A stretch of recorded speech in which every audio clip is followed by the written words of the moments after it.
Bienvenue sur Africa 24 dans cette nouvelle édition du Non-Stop Info. Voici les titres de l'actualité. Le Premier ministre Abdallah Hamdok jette l'éponge. L'occasion à un autre homme ou femme de notre généreux pays de continuer avec le leadership du pays. J'ai fait de mon mieux pour éviter que le pays ne tombe dans un désastre. Abdallah Hamdok reconnaît son incapacité à amener les forces politiques à se mettre d'accord sur la formation d'un gouvernement de technocrates, comme convenu dans l'accord cadre avec Al-Bourhan. Cependant, selon les autorités locales, avec cette démission, l'armée perd ses chances d'obtenir la reconnaissance internationale et le soutien populaire. J'ai essayé autant que possible d'éviter que notre pays ne glisse vers une autre catastrophe, alors qu'aujourd'hui, le Soudan traverse une période qui menace sa survie. Pour rappel, Abdallah Hamdok, qui dirigeait le pays depuis 2019, a été renversé par l'armée nationale en octobre 2021 et était revenu au pouvoir il y a moins de 2 mois dans le cadre d'un accord politique conclu avec les forces de l'ordre du Soudan. Également dans l'actualité, en Algérie, l'ancien directeur de la résidence d'État du Sahel, Hamid Melzi, a vu sa peine réduite à 3 ans et demi de prison en appel, au lieu des 5 ans de prison ferme prononcés en première instance fin septembre 2021.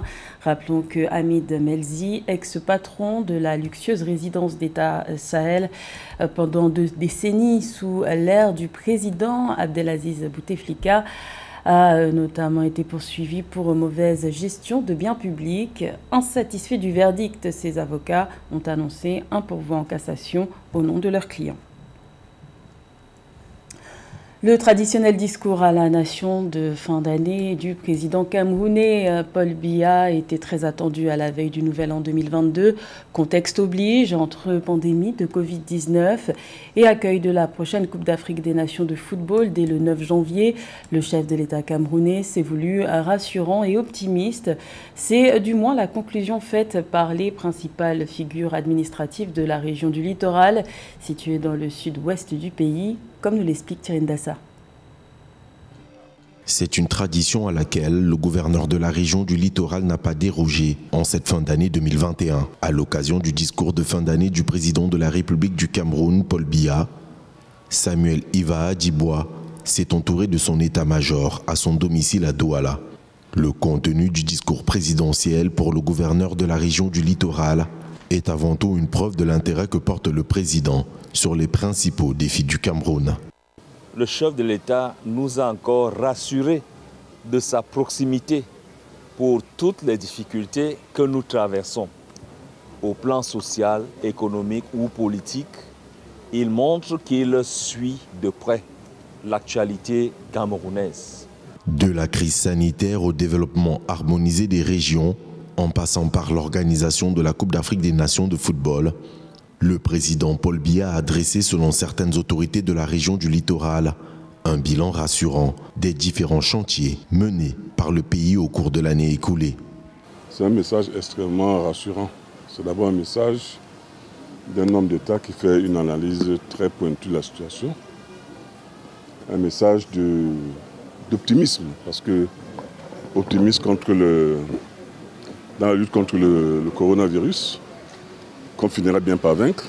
Le président Paul Biya a recommandé à ses compatriotes une vaccination complète pour une gestion efficace de la pandémie. Il a par ailleurs annoncé les constructions d'universités d'État dans 3 régions du pays, notamment les régions de l'Est, du Sud et du Nord. L'exécutif ivoirien définit ses priorités pour l'année 2022. Lors de son discours à la nation le 31 décembre, le président Alassane Ouattara s'est engagé à poursuivre les progrès sociaux réalisés en 2021, notamment grâce au déploiement du 2e programme social du gouvernement de plus de 3 000 milliards de francs CFA. Les explications de Philomène Tine.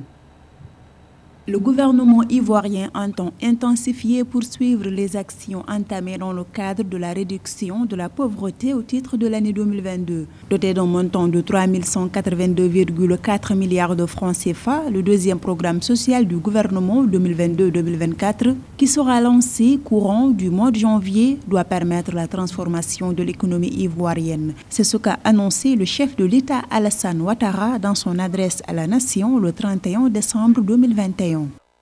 Nous devons aller encore plus loin et plus vite dans la transformation de notre pays et l'amélioration des conditions de vie. Nous allons amplifier la modernisation de notre agriculture, réduire le coût de la vie et accélérer l'industrialisation de notre pays, ainsi que l'accès des populations à l'éducation, à la santé et à un logement décent, à un coût abordable. La transformation de l'économie, l'emploi des jeunes et des femmes, la bonne gouvernance et la lutte contre la corruption, telles sont les priorités du gouvernement ivoirien pour 2022. Selon l'exécutif, l'économie poursuivra sa dynamique de résilience avec un taux de croissance projeté à environ 7%. Un accent particulier sera mis sur l'emploi de nos filles et de nos fils. Nous mettrons en place un programme pour accompagner et promouvoir le financement de nos PME, de nos start-ups et de nos jeunes entrepreneurs. Nous soutiendrons davantage l'autonomisation de nos sœurs et de nos filles. Revenons sur les acquis de l'année 2021. Le président Alassane Ouattara a déclaré que sur le plan infrastructurel, plusieurs projets ont été initiés. Les travaux s'étendront jusqu'à la fin de cette année. Dans l'énergie, environ 250 000 ménages ivoiriens ont bénéficié en 2021 du programme Électricité pour tous. La Guinée ambitionne un retour imminent de son industrie sur la scène internationale. C'est dans ce contexte que s'est tenu le premier salon industriel de Guinée à Conakry les 20 et 21 décembre dernier. L'instauration d'une nouvelle réglementation dans le secteur industriel entre dans le cadre du développement économique et social prôné par les nouvelles autorités. Les précisions de Philomène Tine. L'industrie représente 7,3% du produit intérieur brut de l'économie guinéenne. Dans le but d'accélérer la diversification économique et la transformation structurelle à travers son tissu industriel, le gouvernement guinéen, avec l'appui de l'ONUDI, s'est doté d'un programme pays. Ainsi, la toute première édition du Salon de l'industrie de Guinée, tenue les 20 et 21 décembre dernier, participe à répondre aux défis obstruant le processus d'industrialisation de la Guinée d'après la direction de l'industrie du pays. Nous avions des unités qui faisaient même la quinine dans les temps, mais qui ne fonctionnent plus. Comment s'organiser à relancer toutes ces unités industrielles qui sont revenues dans le portefeuille de l'État et faire des études de business plan afin que des promoteurs éventuels puissent venir et pour la relance d'une bonne partie de ces unités. Donc, vision 2022, vision politique, parce que nous, notre rôle aussi, c'est vraiment de réglementer un peu le secteur, c'est ça aussi le rôle des publics. Le tissu industriel guinéen compte plus de 410 entreprises industrielles et près de 1560 PME-PMI, d'après les statistiques du ministère du Commerce, de l'Industrie et des PME-PMI. La direction de l'industrie de la Guinée, à travers un diagnostic approfondi, veut réussir le pari de la réglementation du secteur. Il y a au niveau du département des directives qui ont été mises en place pour voir celles qui sont opérationnelles là-dessus, parce qu'il faut en fait, c'est des étapes d'évolution. On a une vue panoramique aujourd'hui de l'industrie guinéenne et nous avons aussi des programmes avec des partenaires techniques et financiers pour les rehausser à un autre niveau. La Guinée est un pays à fort potentiel agricole et minier où le développement d'entreprises dans l'agrobusiness et l'agro-industrie devrait contribuer de façon significative à la création d'emplois durables. L'agriculture fournit plus de 25% du PIB du pays. Les compétitions de ballon rond vont s'enchaîner sur le continent africain au cours du premier trimestre 2022. Après la CAN, c'est la Coupe de la Confédération qui se jouera dès le mois de février. Le tirage au sort a été effectué le 28 décembre au Caire en Égypte. Tout ce qu'il faut savoir sur cette compétition avec José Douglas. C'est à la fin de ce mois de décembre 2021, le 28, que le tirage a été effectué au siège de la CAF. Et en regardant la formation des groupes, il faut s'attendre à de belles joutes entre nos clubs africains qualifiés et c'est ainsi que nous retrouvons un groupe A, Pyramids d'Égypte, c'est Sfaxien de la Tunisie, Zanaco de la Zambie, Al-Hali de Tripoli.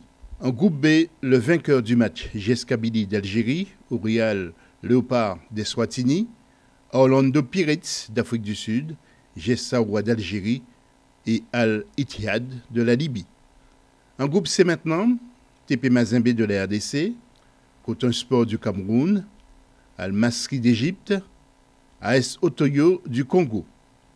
Et enfin, groupe D, RS Berkane du Maroc, Simba de la Tanzanie, ASEC Mimosa de la Côte d'Ivoire et USGN du Niger. On pense notamment à Al Ahly de Tripoli qui fait un bon travail depuis plusieurs années, qu'on voit régulièrement. Bien sûr, TP Mazembe, le Coton Sport aussi. Et attention aussi dans le groupe D à Berkane, aussi le club du président de la fédération, Fawzi Larja, qui fait aussi un super travail depuis un moment, qui a mis ce club-là au devant de la scène sur le continent africain. Donc il va falloir faire attention parce qu'il y a un travail très très intéressant, notamment de formation sur ce club-là. Donc vraiment super compétition en perspective. 16 équipes qui essaieront de détrôner le Raja de Casablanca réparties dans 4 groupes. Les premières journées sont prévues les 11, 12 et 13 février 2022 pour cette Coupe de la Confédération Total Énergie CAF 2021-2022. Et certains entraîneurs ont livré leur impression à nos confrères de cafonline.com. À ce stade de la compétition, nous attendons tous des adversaires coriaces. Nous sommes tombés sur des os durs. Nous connaissons bien Masry, Mazembe et Oto. Ce sont de grandes équipes. Nous sommes dans un groupe bien constitué avec 3 grands clubs, à savoir Berkane qui a déjà remporté cette coupe, la Simba SC de Tanzanie qui évolue dans un bon championnat et l'ASEC Mimosa qui a l'habitude de cette compétition. Nos objectifs sont très simples, aller de l'avant et nous qualifier pour les quarts de finale.